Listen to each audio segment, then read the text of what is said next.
Hi guys, this is the PeachTeaPrince with a Pokemon Crystal Falkner challenge. I'm going to be skipping some of this main dialogue.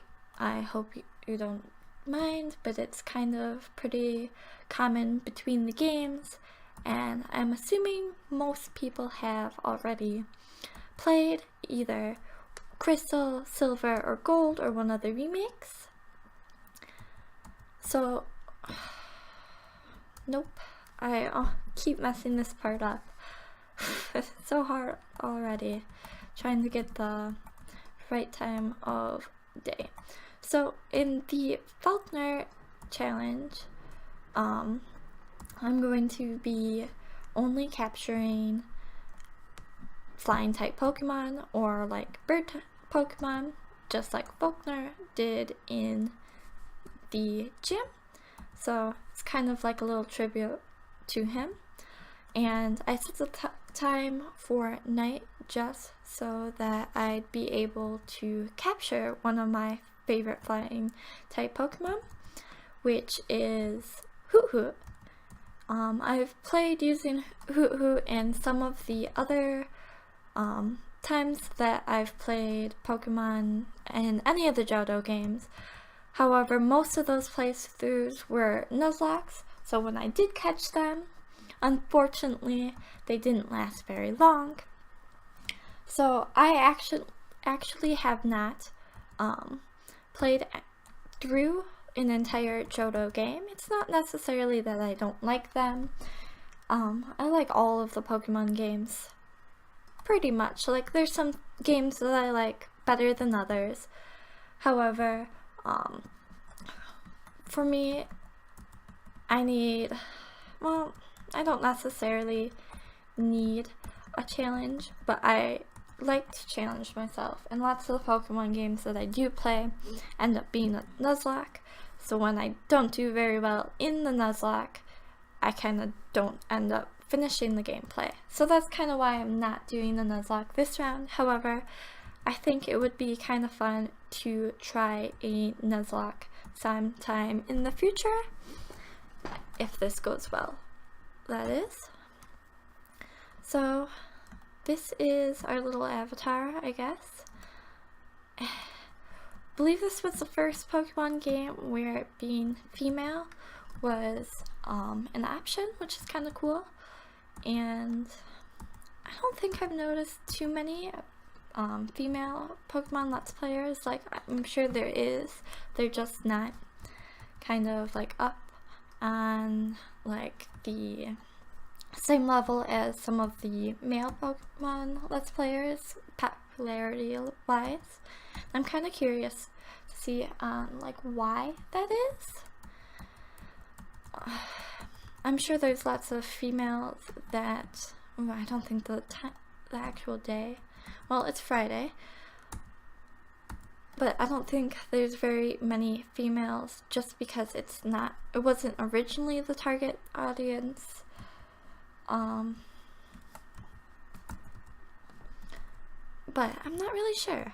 I don't see very many female Let's Players at all, to be honest. It's not like a gender only job. I guess it's just more of what the audience picks. That's kind of the cool thing about YouTube, is the audience gets to pick who is its favorites and who they are going to subscribe to. Oh man, I don't even remember how to get the starter Pokemon. I remember the whole interaction with Silver. Oh yeah, here's Silver. Oh, I just walk right in? It usually isn't that easy. So, like I said, none of the starters are going to matter in this playthrough, unfortunately. I really like the Johto Pokemon, but it's not necessary. They're not necessary if I'm only going to be using flying type Pokemon, and unfortunately there's not a flying or a starter that evolves into a flying type. So like if I were to be playing one of the older games like Red, Blue, I could pick Charmander and evolve it into a Charizard, but that's kind of stretching it. I want to stick to Pokemon that have flying type throughout their whole family line. But I guess if I really needed to, I could pick another Pokemon that would evolve into. So if I do want to catch like a Caterpie, not that I'm going to, I'm sick of those in Nuzlocke, and evolve it into a Butterfree, I could, but not what I'm thinking of for my team. I kind of have a team mapped out so far. However, I'm always open to suggestions. So if you wanna, that kind of brings us to the question of the day. If you want to tell me your favorite flying type Pokemon or suggest your favorite flying type, at least in this game, I can consider adding it to the team. I think I'm going to actually skip over like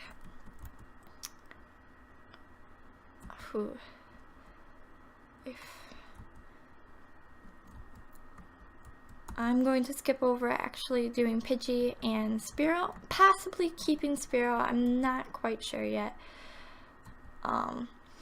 Just so that it's kind of more unique Pokemon. Like I see Pidgeys and Spearows everywhere. Once again, that's kind of to blame on Nuzlocke. So I kind of pulled a cheap shot here by picking Totodile. That means our rival, Silver. I didn't mean to nickname him. Let's see, let's go with Barney, I guess. Kind of in reference to the big purple dinosaur. Anyways, as I was saying, so Silver will have a grass type starter, which will be a little easier on our team. However, it's only his starter and the rest of the Pokemon will still prove to be a challenge. I can't really remember most of his team. I believe he's got an Ekans at some point, but that's as far as I can remember. Yeah, I didn't ever really play through any of these games.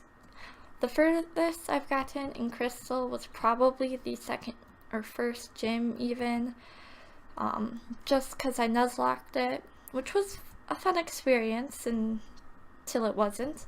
But I got pretty far in Soul Silver. I was going with a youngster Joey playthrough, which was actually really fun. Like, it was a bit tricky at some points. I mean, like, your only Pokemon is a Rattata, and you're not allowed to evolve it, which a normal Pokemon, or normal type Pokemon that has, well, it had pretty good moves, I think. I think I had like Hyper Fang or something like that. Whatever move that allows you to like cut half of your opponent's HP right away, which was super. But everything after that, it's kind of hard. Like, I remember I got stuck on the ice type gym, but I think I did it in the wrong order, and the dragon type gym would have been like way too hard. So I'm kind of, oh, here's our wild Hoot Hoot. So it's the right time of day for these. I'm trying to think of a good nickname for when I do capture it. If it happens to be male, which I think I might even just wait it out and catch a male because it's the only their name I can think of, is going to be Soren, which was one of my favorite owls from growing up.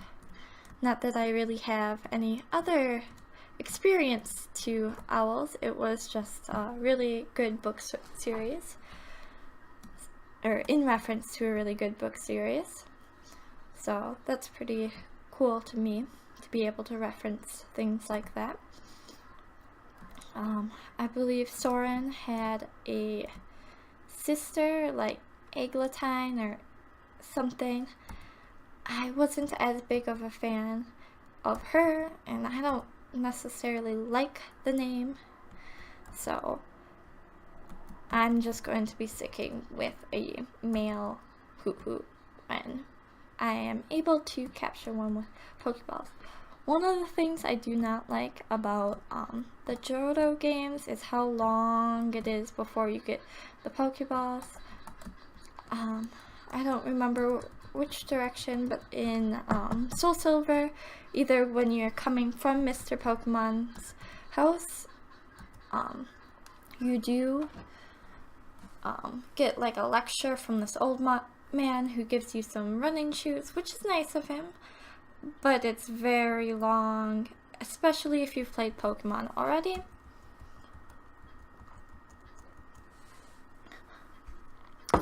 So this egg will actually be part of our team, and kind of why I picked to do this flying lock is to use the Togepi. I don't believe it can evolve fully into a Togekiss because that was a 4th generation Pokemon, but just sticking with Togetic is kind of cool in my opinion, and I don't see it used that often. I do see Togekiss, at least in like the art side of the Pokemon community. I know it's a fan favorite, but I don't see it otherwise, just as like Togepi or Togetic. Of course, we'd evolve it because Togepi is on itself is not a flying type, but it's one of the Pokemon I'd like to keep on my team. One of the cool things about Johto though was their inclusion of Kanto. I'd like to see like a Pokemon game where they have like all the generations. I guess with there being 7 generations already, it's kind of hard to do them all together now, but like that's something I've been waiting for in like the last 10 years, just to have them all lined up. So you could start at Kanto and just make your way through to Alola, just kind of like Ash's journey, but not restarting as a new person, as a new trainer, with new rivals, because I think that kind of takes away from it, like it's all separate experiences. I don't know. I don't know what would be required to have like that long of a game, or like how they'd be able to tie all the story elements together. Because like if you go from one region to another, battling all the bad guys, it seems a little redundant, but I guess that's kind of what Ash did, so I'm not really sure. Okay, so I guess Night only has Hoot Hoots.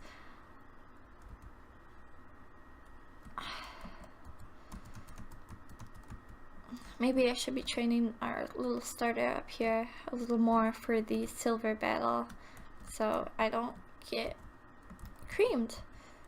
I don't know if you lose your first rival battle if you have to fight him again. I don't think I've really lost too many battles, but oh man, I keep going the wrong way. Maybe I was going the right way, it just looked like it was a dead end. Most of the Pokemon games I think are pretty easy to navigate through. I just have the hardest time with the beginning of Johto, well, most of Johto I guess, trying to oh, I was going the right way. What the heck?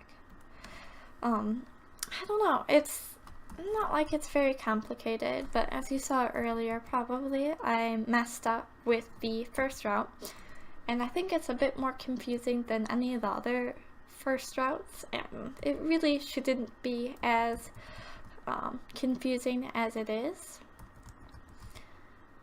but I struggle with it. I struggled with the Viridian Forest, of course the, why can't I think it, the caves before the champion. I think everyone struggles with those. Caves in general, I get lost in caves for like hours. I'll probably end up watching a couple of playthroughs just so I end up being less lost and kind of knowing what I'm heading for. With a one type team, it's kind of good to be able to prepare myself, I guess, so we don't get wiped out every time that there's an electric type Pokemon, or every time we see one, and that doesn't like catch us off guard. Ooh, a Poliwag. It's weird that those are just randomly found in the wild. I think in the newer games it's only a water, like found in the water, like by surf. Sun and Moon, actually, I got my first shiny as a Poliwag. It caught me off guard. I didn't even notice it was a shiny Pokemon, which I almost killed it because I think I was Nuzlocking. No, I didn't kill it because I was Nuzlocking Sun and Moon, and it was my first encounter, which was really cool, and I captured it, and then I realized it was shiny. I don't really pay attention to all the Pokemon, so like with Poliwag, it's lighter, much like noticeably lighter, but it was like the first one I had encountered, and I don't think I really had any Poliwags. Is he gonna, oh no, this is just our rival. But I didn't really encounter any other Poliwags, and I haven't really in other games, so I thought it was just a regular Poliwag, and I'm pretty excited about that. Unfortunately, I lost it like not even a level later, and on Nuzlocke standpoint, but it's pretty cool to have.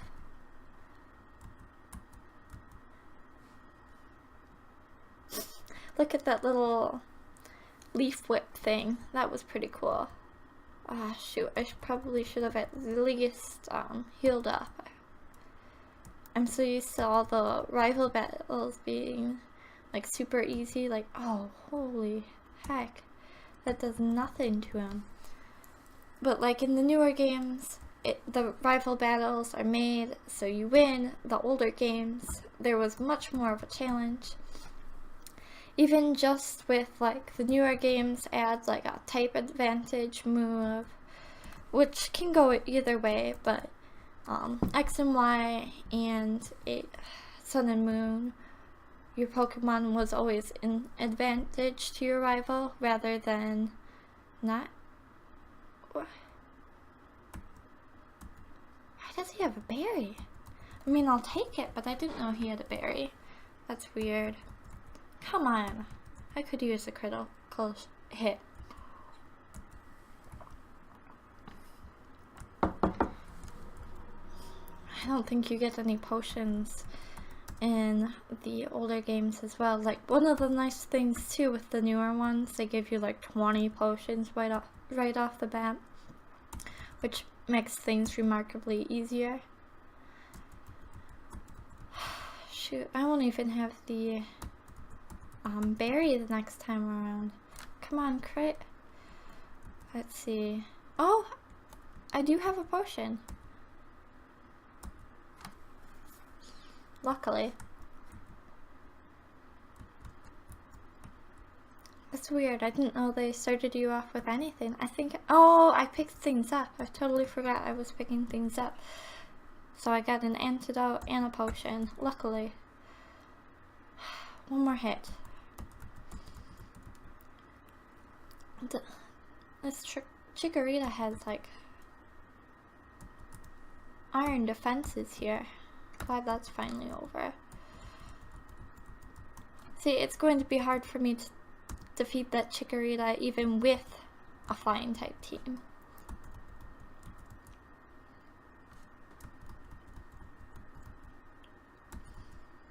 He's going to be the world's greatest Pokemon trainer. Well, at least until we stop him. I think I can get back on my own without getting lost. Nope. Oh, the cut trees look almost identical to the regular trees in this game, and it's kind of weird. I honestly love the graphics in the old, like the Game Boy Color games like this. I think the colors are so pretty, and I love pixel work. I used to work on like sprite work and stuff a little bit when I was younger. I would do mostly like 4th gen type pixel work, but I think this style is really pretty. So I know like lots of people say that like once they started playing the newer games, anything after just looks awful to them. But I just think this is so pretty. And it's like really well done. Like you can tell what most things are. I think it was a little worse in red and blue. Ooh, I forgot we get to name our rival here. I'm still just going to stick with silver. I'm not very creative with nicknames here. It's not really a feature I miss in the newer games either. Because I would spend forever. I would usually just use one of the game options for the rival, so I wouldn't really do it. And it's nice to just like have one name associated with the character. Like I guess there's names, like I named Silver here after his character, but I don't know. Oh, do I have to talk to him? It's nice for it to be universal.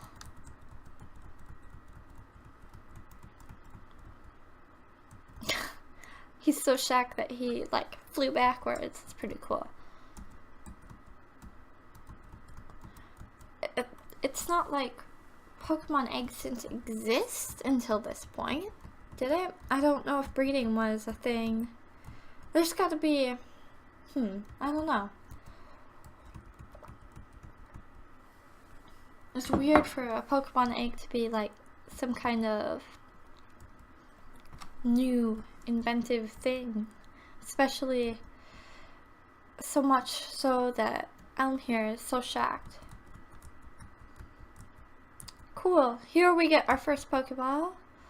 Hopefully there's more than one. It only said that there was one. It should only take one Pokeball to... Oh, yep, we got 5. Should only take one to catch that Hoot Hoot. Once I do, it's going to be the end of this episode, sadly. I'm going to try to keep the episodes short, just so I can upload them better. But if you like this episode, bear with me. I know it's a bit shabby in the Nuzlocke, or not Nuzlocke, Pokemon world, but it's something I'm just starting on. Ooh, I don't know if that's a good thing. That was such a weird feature to have Mom save your money. Whatever, we'll go with it, and if we're broke, we can come back, right? Anyways, I'm new at this. I'm really enjoying it so far, but if you do like my content, at least a little bit, any form of support would be incredibly helpful, whether it be a like, a subscribe, commenting. You could answer the question of the day. Do I get to skip this? What? Oh my gosh, that's nice. I need that feature in the newer games. Anyways, if you could support me answering the question of the day, or any helpful feedback. Of course, our first encounter after getting Pokeballs is not a is not the Hoot Hoot we were looking for.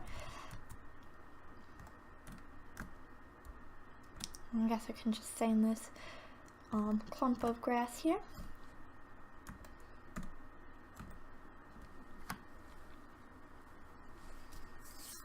What? Oh, here we go. It's gonna be female now. Told you. Alright. Let's just run from this one. And then I'll probably do a little bit of grinding. Maybe get it up to like 5. Well, yeah, 5 or 6. Before I start the next episode. But in the next... Oh, here we go. A male. But in the next episode, I'll be going against, I think it's the bell tower, and then we'll be fighting the Falkner that the challenge is based off of, and I think that should wrap up a whole 20 minutes, 15 minutes, I don't know how long these take.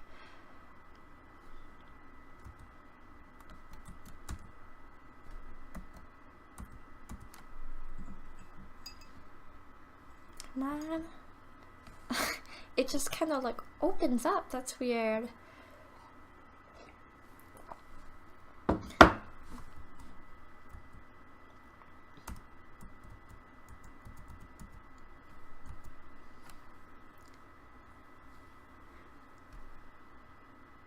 It begins to hoot at the same time every day. Some trainers use them in place of clocks. That's pretty cool. Well, I mean, I guess you can tell it's like a clock-based owl here with its like huge eyebrows, but I didn't know that, like, I wonder if they hoot once an hour? That's kind of cool.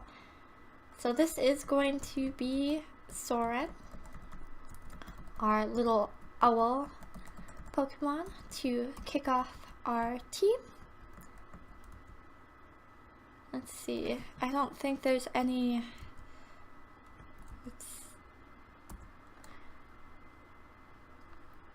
He's a normal flying. He's got tackle. And he is a special attack and... Is there even special attack and special defense in the older games? I'm not sure. That's weird. Alright.